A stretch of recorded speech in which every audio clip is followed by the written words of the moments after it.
Last year I took a look into Sonic's full leap into 3D, which was Sonic Adventure. And while there were some gameplay choices I found to be questionable, I still enjoyed the overall experience. I made a couple polls of what to talk about. It's kind of unsurprising that Sonic Adventure 2 would be the most voted for thing, because most of the videos on my channel are about Sonic. About 11 of them now that I think about it, not including ones where I mention Sonic or bring up something he's a part of.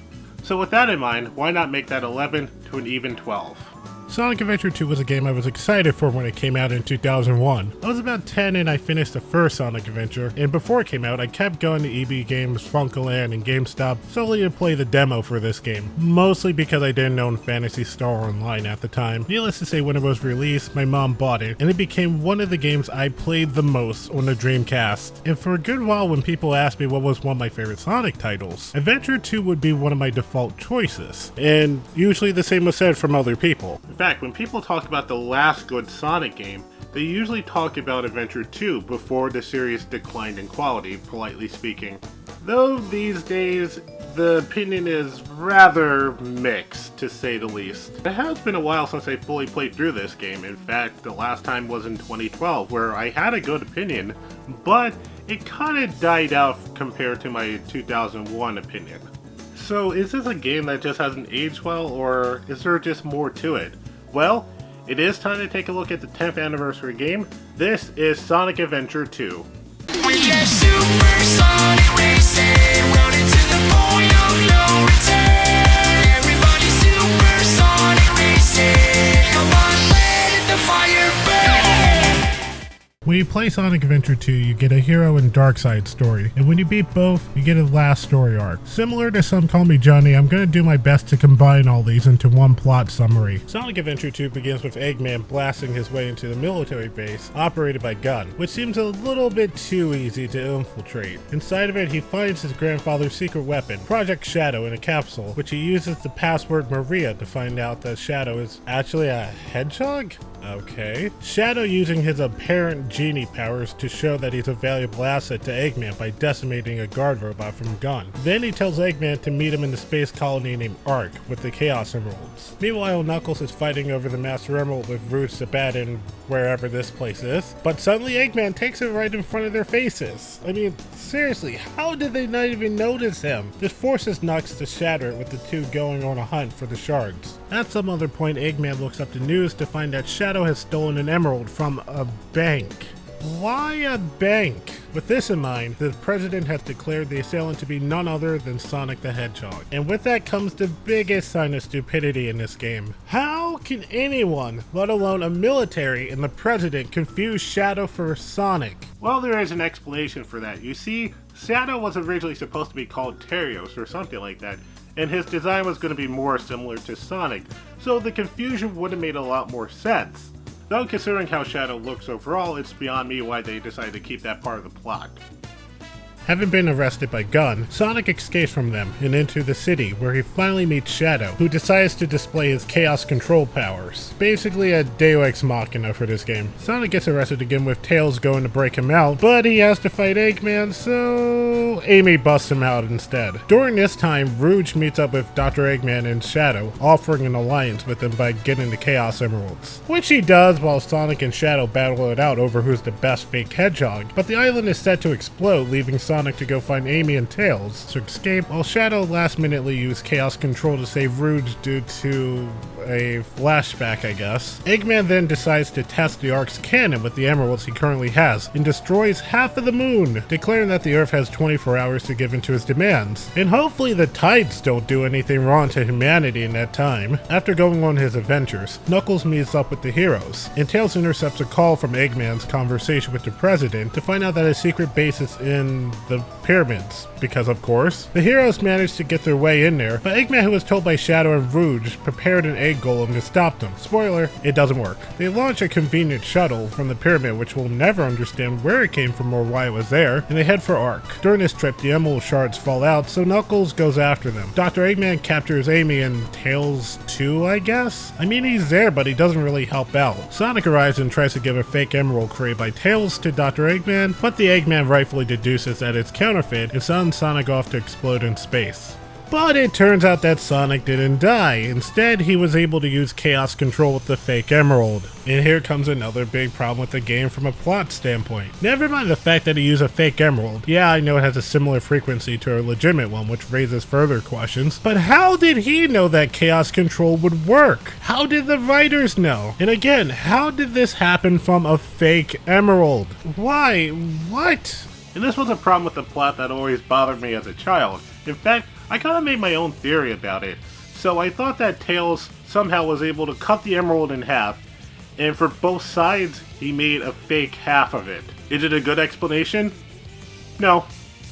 But it's better than what they gave us, which is basically nothing. After all that, a bunch of different things occur. Rouge, who turns out to be a secret agent for Gun, tries to take the emeralds out of the cannon, but Shadow puts a stop to that, only for Rouge to give him an existential crisis by showing him that he wasn't the original intention for Project Shadow, forcing him to debate his existence. But she doesn't take the now unguarded emeralds for some reason. And speaking of Rouge, her and Knuckles become shipping fodder after he assembles the Master Emerald again. Sonic and Shadow do a thing. In retaliation for apparently killing Sonic, Tails takes on Eggman in a fight, which seems to end in a stalemate. During the commotion, Eggman steals the last emerald, which for some reason Tails didn't hide better, leaving Eggman to put it in a cannon. But the colony doesn't fire another laser. Instead, it gives us one of the most creepiest bits in a Sonic game in general, as Gerald Robotnik's final confession appears, and in it, he says that he programmed Arc to fall into the Earth as retaliation for Maria's death, which is something that ties into Shadow's backstory, as he was best friends with Maria when Arc was raided by Gun, the military complex that had Shadow's capsule, shot her down. Kind of unnecessarily hardcore for this series, isn't it? Sonic and the gang, along with Eggman, tried to prevent the collision from happening. Well, that is except for Shadow, who debates on what's even the point of helping. That is until another flashback happens, and he defeats the supposed true ultimate life form, the Bio-Lizard, which is exactly what it sounds like. Why did Gerald settle on making a hedgehog again? The Bio-Lizard then uses Chaos Control because why not, and merges with the space colony to force it into the Earth. Sonic and Shadow turn super, but not Tails and Knuckles again for some reason, and they beat the Bio-Lizard for good, stopping the impact from happening, at the cost of Shadow, who seemingly dies. The crew mourns Shadow, while Eggman feels shaken that his grandfather would even attempt to do something extreme as he did, with Tails ruining the mood once again. I don't know, but what I do know is we all did it together! When it comes to the story of Adventure 2, I think the plot holes and so speak for himself, but like Adventure 1, Adventure 2 takes a bit of a dark turn, even more so than its predecessor. We have one character get outright murdered. I mean, sure they don't actually show it, but it's pretty obvious what happens. And the fact that Joe Robotnik was willing to destroy the Earth as revenge for his granddaughter really says something. Though one thing did kind of stick out to me. Eggman seems a little unfazed that his cousin was murdered by Gun. I mean, he uses her name as a password to awaken Shadow, and he talks about his grandfather throughout the game, but he's completely silent on Maria. Am I missing something? In terms of gameplay, unlike Adventure 1, there's no hub worlds, which means you go from stage to stage with cutscenes and bosses in between. As I said before, there's a hero side and dark side story, both of which gives you 3 characters. And those characters are pretty much just counterparts to the opposite team. Sonic and Shadow stages are about running from point A to point B, Tails and Eggman are about shooting things from point A to point B, and when you're playing as Knuckles and Rouge, it's all about treasure hunting. Well, I'll get more in detail with it. The Sonic and Shadow levels are focused on speed, grinding on rails, and doing tricks. For the most part, the levels are good, though the ones I didn't like were Pyramid Cave and Crazy Gadget for their slower paced puzzle gimmicks. I think it's worse with the latter because it adds gravity into the equation at the end of the stage. And that's fun, right? Tails and Eggman have shooter stages, which isn't too different from Gamma's campaign in Adventure 1. There's no time limit here, so you can run and gun to your heart's desire, but I feel like the stages are more developed when you're playing as Eggman compared to Tails. Maybe it's because he just has more stages. Now when it comes to Knuckles and Rouge with the treasure hunting stages, remember how the radar worked in Sonic Adventure 1? Now try having a nerf that it only tracks one at a time. I guess they want to make sure you get the most out of gameplay by doing this, but my god, these stages can take as long as Big the Cat's does. And that's no exaggeration. The problem I have is how expansive these stages are, or in the case of Rouge the Bat, is the gimmick gimmicks that make me want to stop playing altogether. Knuckles for the most part is pretty alright, except for Aquatic Mine, which is honestly the most boring stage in the game in my opinion. Rouge on the other hand, it starts out okay, but when you get to Egg Chambers, which is her version of Death Quarters, you're looking for the keys again with the same wall traveling feature, but now it goes all Metal Gear as you have to hide from this egg beetle who'll make sure you don't leave his sight alive. When you think about it, this should have been called Death Quarters instead. Then there's Security Hall. Set the timer for 15 minutes. Let's go, Rouge. 5 minutes should be plenty. Here I go. Then there's her last level, which is Mad Space, and honestly, it's the worst level in this entire game. And out of the treasure hunting stages, it's the most bloated due to the fact that you have to travel between 3 planetoids looking for the shards, and each one has some sort of obstacle that delays your progress. And what doesn't help this stage is that the hints are unhelpful. They're either reversed or they don't tell you where the emerald shard is at all. Am I playing Castlevania 2? Now during these levels there are some really good musical tracks, but due to how bloated the stages are, they will get annoying. And speaking of which, the sound that the radar makes will drive you insane after a while. Because there are times, and I repeat, there are times where the radar is blinking red and no matter what you do, you can't seem to find it. And I mean, where is it? Where is it? Please make it stop! Please make it stop! Where is that? Be okay. Everything will be okay.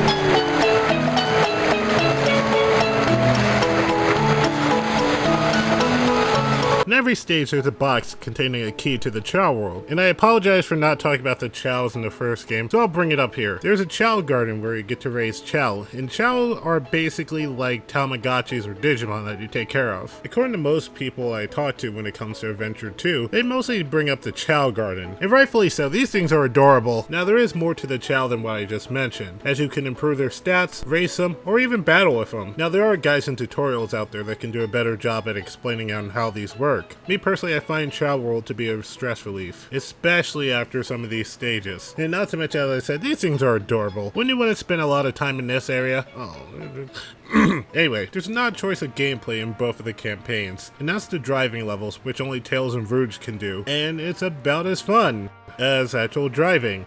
In traffic. Upgrades make a return as well, though this time you find them through the levels, and usually in an area where you get to test them out. These functions like they did last time, where most of them are very useful for progression. With that said, I do enjoy the fact that the light dash has been improved from the first game, but I don't like the fact that doing anything that's not directional based is mapped to the same button, and this is a problem amongst all ports of this game. There's plenty of other options, so why limit it to one? The amount of upgrades each character gets seems to fluctuate, as Sonic, Eggman, and Knuckles seem to have the most upgrades possible. Eggman definitely gets the better end of the deal because he gets the protector, and it comes in handy with the last fight with Tails. Knuckles, oh my goodness. Why do they make him look so silly again? He's so over decorated, but I do give him credit for getting the air necklace, which you never have to worry about drowning again, and it's really useful for Ganon's core. You know, come to think about it, as I was playing through the game again, it felt like Sonic, Knuckles, and Eggman were supposed to be the only playable characters, with Shadow, Tails, and Rouge being an afterthought, at least when it comes to gameplay,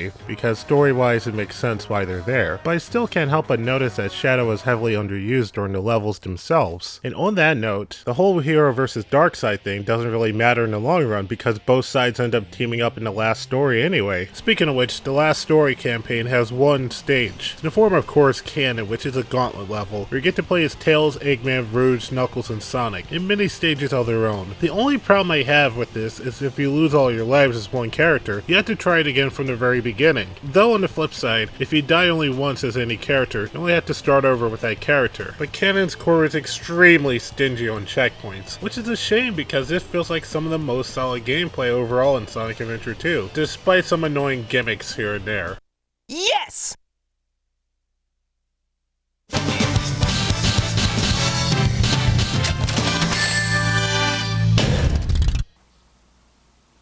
For the first time ever in Sonic games, there's a ranking system, and how you're ranked depends on how long it took you to beat a stage, how many times you died, how many points you scored, among other factors. And honestly, I've never found these to be a welcome addition. It might be a me problem, but they always come off as a middle finger, especially when you dealt with an aggravating stage. On that note, emblems make a return in this game, and there's 180 to collect. You get them from beating every stage, then getting an A rank in every stage and mission. And what's your reward? A 3D version of Green Hill Zone. Which you're probably wondering why I'm not showing any actual footage of that. Because getting A ranks on everything is next to impossible! From doing things under a strict time limit to not hitting walls or cars, and this bit of aggravation from Metal Harbor where you have to reach a higher level of the rocket and no thank you. I'm not doing all that for the sake of an extra stage. When it comes to the soundtrack of Adventure 2, do I really need to say anything? The soundtrack is amazing. Even with how dull the treasure hunting stages can get, the music is kind of the redeeming quality there. Can I say that Adventure 2 is better than Adventure 1 when it comes to the music? Well, that's debatable. However, with that said, Adventure 2 has to be the worst when it comes to sound mixing, because there's a lot of times, and I mean a lot of times, that I can't understand what the characters are saying because the music is too loud. Now usually there's subtitles in Comic Sans of all fonts to let me know what they're saying, but sometimes they decide to forego subtitles so I have no clue what they're talking about. And that's not counting the times that it sounds like somebody's tripping over somebody else's dialogue, which sounds so awkward. I'm gonna let you hear it for yourself. Is everyone alright?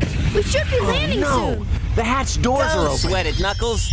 The only thing in the cargo bay are those What do you master mean, emeralds. don't sweat it? Right? Land the Knock shuttle it and off, let me Knuckles. out. We're gonna crash this thing if you keep that up. Wow, he's fast. Hey, it's not his speed. He must be using the Chaos Emerald to warp. I think you're the fake hedgehog around here. You're comparing yourself to me? Huh, you're not even good enough to be I'll my make you eat those words. For curiosity's sake, I listened to the Japanese audio. For starters, the audio mixing is more balanced this time around, and when it comes to the dialogue, it's definitely more natural sounding. So I wonder what happened when it came to translating the game. When it comes to Sonic Adventure 2, it's a bit of an awkward spot for me because I don't really have a solid or conclusive opinion about it because I think it's still good, despite all the complaints I made. But I don't think it's that good either. In fact, the more I go back to it, it kind of progressively gets worse. And I can understand why I didn't like it back in 2012 compared to 2001. That's not to say that Sonic Adventure 2 doesn't have any good merits of its own that still holds up to today, but it's not enough to outweigh the negative aspects of it. In fact, it kind of just teeters back and forth. When it came to the different ports of Sonic Adventure 2, unlike the first game, every version of it worked, though they have their own quirks, which might be a deal killer for you. I don't know if it's just my copy, but it seems like the Dreamcast version has really erratic lighting, and this doesn't seem to be a problem on any other port after this, though I will say that the sound quality gets worse with each one, most notably in the PS3 and Xbox 360 port, which is probably the most affordable way to get this game. I feel like I'm going to get a lot of detractors because I'm on the fence about it, but honestly that's how I feel about the game overall, and if you disagree with me, there's nothing wrong with that at all. In the meantime, this has been Remember This with Andy HG, and I'll see you soon.